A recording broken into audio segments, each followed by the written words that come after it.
कार्तिक मास महात्मा अध्याय 34। ऋषियों ने पूछा, हे सूत जी, पीपल के वृक्ष की शनिवार के अलावा सप्ताह के शेष दिनों में पूजा क्यों नहीं की जाती? सूत जी बोले, हे ऋषियों, समुद्र मंथन करने से देवताओं को जो रत्न प्राप्त हुए, उनमें से देवताओं ने लक्ष्मी और कौस्तुभमणि भगवान विष्णु को समर्पित कर दी थी। जब भगवान विष्णु लक्ष्मी जी से विवाह करने के लिए तैयार हुए तो लक्ष्मी जी बोली, हे प्रभु, जब तक मेरी बड़ी बहन का विवाह नहीं हो जाता तब तक मैं छोटी बहन आपसे किस प्रकार विवाह कर सकती हूँ, इसलिए आप पहले मेरी बड़ी बहन का विवाह करा दे, उसके बाद आप मुझसे विवाह कीजिए। यही नियम है जो प्राचीन काल से चला आ रहा है। सूत जी ने कहा, लक्ष्मी जी के मुख से वचन सुनकर भगवान विष्णु ने लक्ष्मी जी की बड़ी बहन का विवाह उद्दालक ऋषि के साथ संपन्न करा दिया।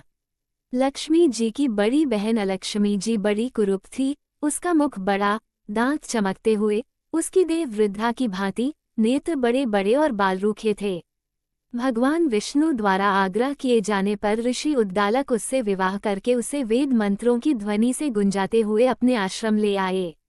वेद ध्वनि से गुंजित हवन के पवित्र धुएं से सुगंधित उस ऋषि के सुंदर आश्रम को देखकर अलक्ष्मी को बहुत दुख हुआ। वह महर्षि उद्दालक से बोली, चूंकि इस आश्रम में वेद ध्वनि गूंज रही है, इसलिए ये स्थान मेरे रहने योग्य नहीं है, इसलिए आप मुझे यहाँ से अन्यत्र ले चलिए। उसकी बात सुनकर महर्षि उद्दालक बोले, तुम यहाँ क्यों नहीं रह सकती और तुम्हारे रहने योग्य अन्य कौन सा स्थान है वह भी मुझे बताओ। अलक्ष्मी बोली, जिस स्थान पर वेद की ध्वनि होती हो, अतिथियों का आदर सत्कार किया जाता हो, यज्ञ आदि होते हों, स्थान पर मैं नहीं रह सकती। जिस स्थान पर पति पत्नी आपस में प्रेम से रहते हों, पितरों के निमित्त यज्ञ होते हों, देवताओं की पूजा होती हो, उस स्थान पर भी मैं नहीं रह सकती। जिस स्थान पर वेदों की ध्वनि न हो, अतिथियों का आदर सत्कार न होता हो, यज्ञ न होते हों, पति पत्नी आपस में क्लेश करते हों, पूज्य वृद्धों, सत्पुरुषों तथा मित्रों का अनादर होता हो, जहाँ दुराचारी, चोर, परस्त्रीगामी मनुष्य निवास करते हों, जिस स्थान पर गायों की हत्या की जाती हो, मद्यपान, ब्रह्महत्या आदि पाप होते हों, स्थानों पर मैं प्रसन्नतापूर्वक निवास करती हूँ। सूत जी बोले, अलक्ष्मी के मुख से इस प्रकार के वचन सुनकर उद्दालक का मन खिन्न हो गया। वह इस बात को सुनकर मौन हो गए। थोड़ी देर बाद वे बोले कि ठीक है, मैं तुम्हारे लिए स्थान ढूंढ दूंगा। जब तक मैं तुम्हारे लिए स्थान न ढूंढ लूं तब तक तुम इसी पीपल के नीचे चुपचाप बैठी रहना। महर्षि उद्दालक उसे पीपल के वृक्ष के नीचे बैठाकर उसके रहने योग्य स्थान की खोज में निकल पड़े, परंतु जब बहुत समय तक प्रतीक्षा करने पर भी वे वापस नहीं लौटे तो अलक्ष्मी विलाप करने लगी। जब वैकुंठ में बैठी लक्ष्मी जी ने अपनी बहन अलक्ष्मी का विलाप सुना तो वे व्याकुल हो गई। वे दुखी होकर भगवान विष्णु से बोली, हे प्रभु, मेरी बड़ी बहन पति द्वारा त्यागे जाने पर अत्यंत दुखी है। यदि मैं आपकी प्रिय पत्नी हूँ तो आप उसे आश्वासन देने के लिए उसके पास चलिए। लक्ष्मी जी की प्रार्थना पर भगवान विष्णु लक्ष्मी जी सहित उस पीपल के वृक्ष के पास गए जहाँ अलक्ष्मी बैठकर विलाप कर रही थी। उसको आश्वासन देते हुए भगवान विष्णु बोले, हे अलक्ष्मी, तुम इसी पीपल के वृक्ष की जड़ में सदैव के लिए निवास करो, क्योंकि इसकी उत्पत्ति मेरे ही अंश से हुई है और इसमें सदैव मेरा ही निवास रहता है। प्रत्येक वर्ष गृहस्थ लोग तुम्हारी पूजा करेंगे और उन्हीं के घर में तुम्हारी छोटी बहन का वास होगा। स्त्रियों को तुम्हारी पूजा विभिन्न उपहारों से करनी चाहिए। मनुष्यों को पुष्प, धूप, दीप, गंध आदि से तुम्हारी पूजा करनी चाहिए, तभी तुम्हारी छोटी बहन लक्ष्मी उन पर प्रसन्न होगी। सूत जी बोले, ऋषियों, मैंने आपको भगवान श्री कृष्ण, सत्यभामा तथा पृथु नारद का संवाद सुना दिया है, जिसे सुनने से ही मनुष्य के समस्त पापों का नाश हो जाता है और अंत में वैकुंठ को प्राप्त करता है। यदि अब भी आप लोग कुछ पूछना चाहते हैं तो अवश्य पूछिए, मैं उसे अवश्य कहूँगा। सूत जी के वचन सुनकर शौनक आदि ऋषि थोड़ी देर तक प्रसन्नचित वहीं बैठे रहे। तत्पश्चात वे लोग बद्रीनारायण जी के दर्शन हेतु चल दिए। जो मनुष्य इस कथा को सुनता या सुनाता है उसे इस संसार में समस्त सुख प्राप्त होते हैं। इति श्री कार्तिक मास 34वें अध्याय समाप्त। बोलिए राधा कृष्ण भगवान की जय। कार्तिक मास महात्म्य कथा अध्याय 35।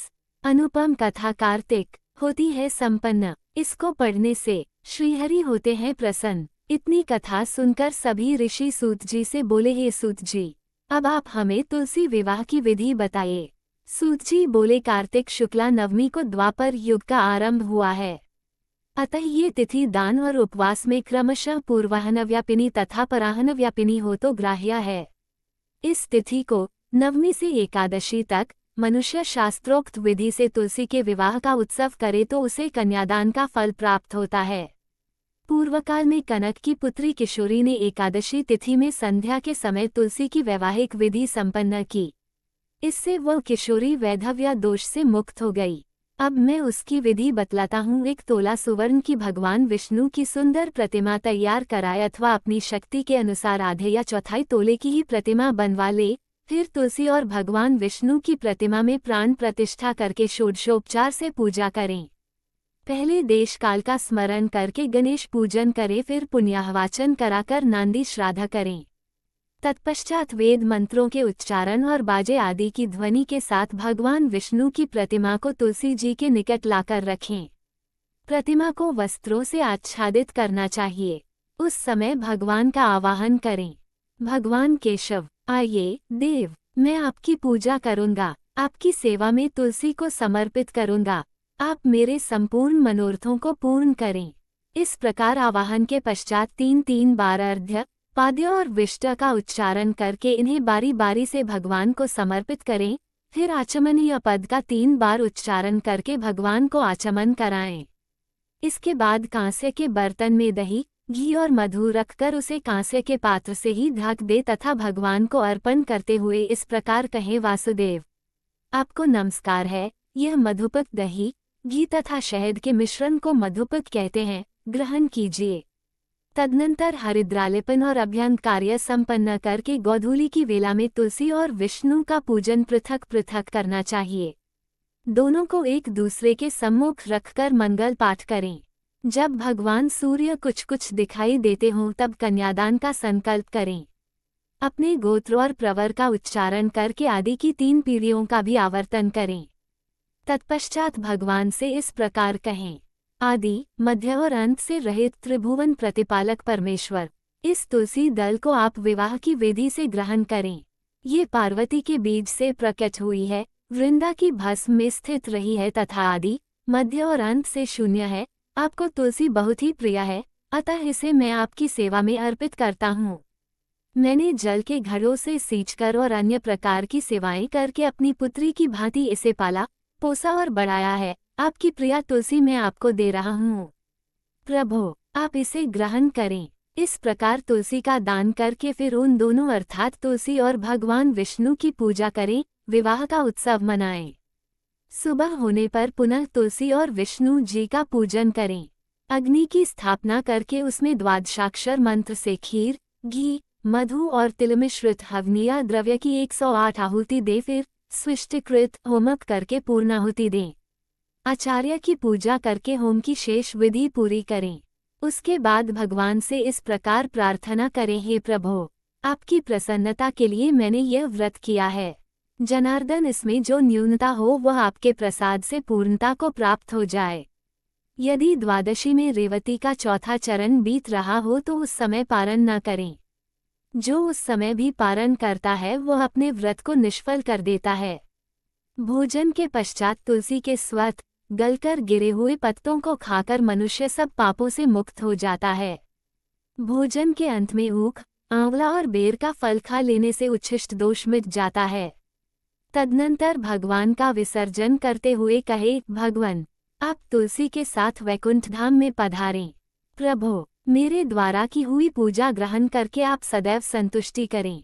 इस प्रकार देवेश्वर विष्णु का विसर्जन करके मूर्ति आदि सब सामग्री आचार्य को अर्पण करें। इससे मनुष्य कृतार्थ हो जाता है।